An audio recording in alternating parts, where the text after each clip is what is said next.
Welcome to part 3 of our interview with extraordinary journalist Rania Khalek. And she's going to tell us what the rest of the world thinks about the United States and our current Red Scare.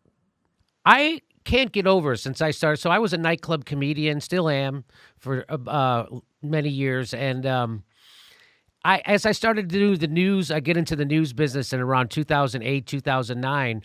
I just can't. First of all, I couldn't get over all the stuff I didn't know. And I can't get over all the stuff that the people in the United States don't know even a little bit about. And their news media doesn't care that their audience doesn't know anything about what's happening in Palestine, what actually happened in Libya, what's actually happening in Afghanistan, what's really happening in Syria, why we wanted regime change. And everybody, and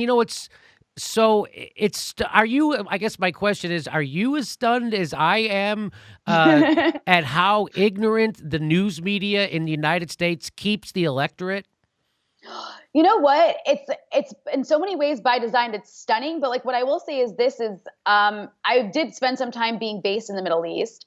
And I can say a lot of the journalists that work for Western outlets that report from the Middle East, not all of them, but a good portion of them don't speak Arabic. You'd be surprised, actually, how many bureau chiefs in Middle Eastern countries speak zero Arabic for like major outlets. Yeah.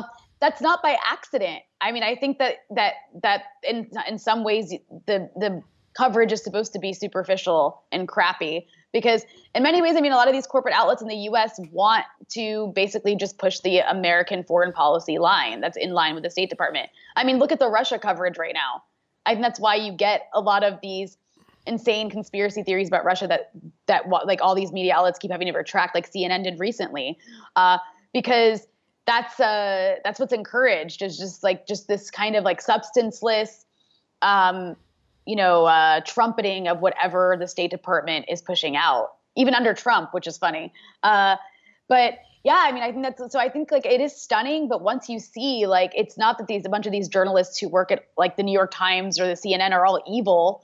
It's actually that they're just a lot of like people are just really ignorant and don't know the region and don't know and they're just talking to people who speak English in the region. They're just talking to people who are friends with America in the region. They're not really talking to anybody else.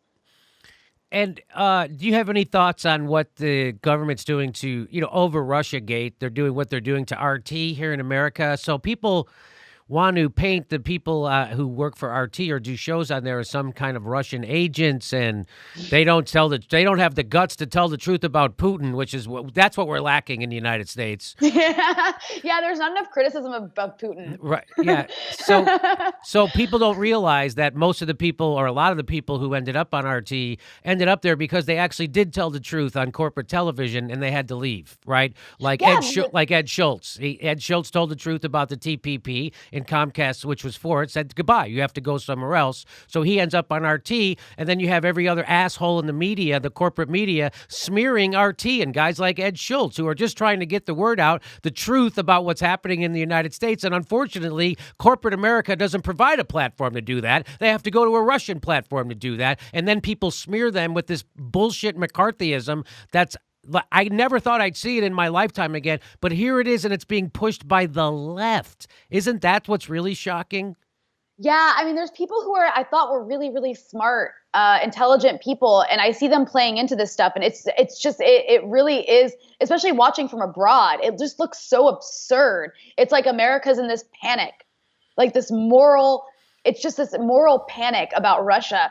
And it's also, I think a lot of it too is just this inability to take responsibility for losing the election to Donald Trump. Yes. It's like part of it's like it's the blaming Russia part. It's just blame Putin and Russia for everything. I mean, might as well blame them for racism in America because that didn't exist, by the way, before Russia was a thing. Well, Russia sowed division in the United States through Black Lives Matter. I don't know if you know that. We didn't have division in America before Russia, and Black Lives Matter was invented just for no reason, I guess. So no, America was like a racial, as one of my friends, Max Blumenthal, says, it was a racial utopia. It was a racial utopia before Russia caused a civil war and slavery.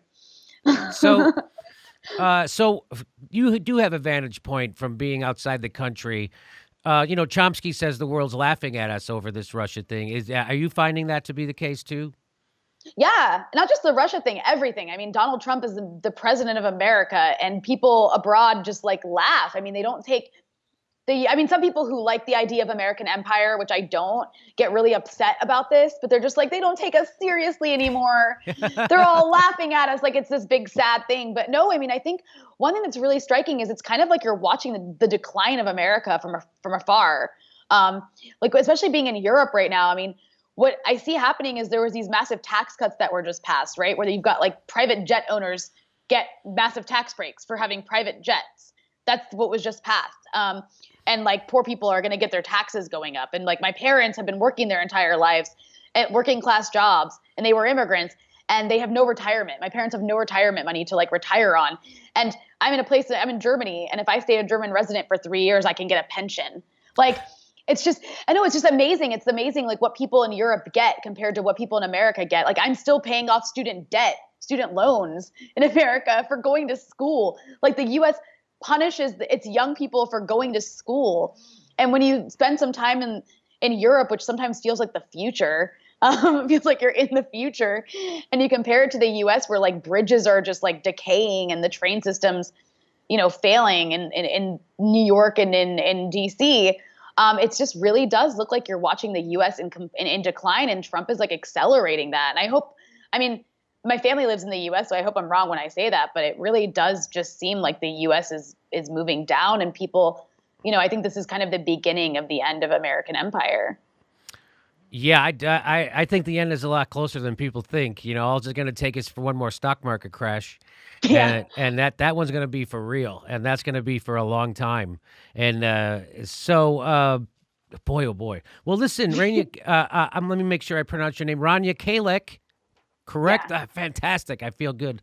All right. Well, you do great work for Redfish right now. Tell me about Redfish and some of your current projects. So I just started working for Redfish the last couple months. It is an online video journalism outlet. It's like a startup we just launched. It's English speaking, but it's based in Berlin.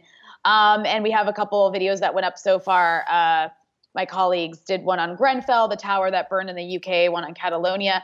I actually just got back from Budapest, where I was filming for my upcoming investigative piece on the relationship between the Israeli and Hungarian governments, and how Israel's got this weird love affair with like far right groups in Europe that are kind of anti-Semitic. So it's just this big contradiction. And the Jews in Budapest are like really pissed off about it, the Hungarian Jews.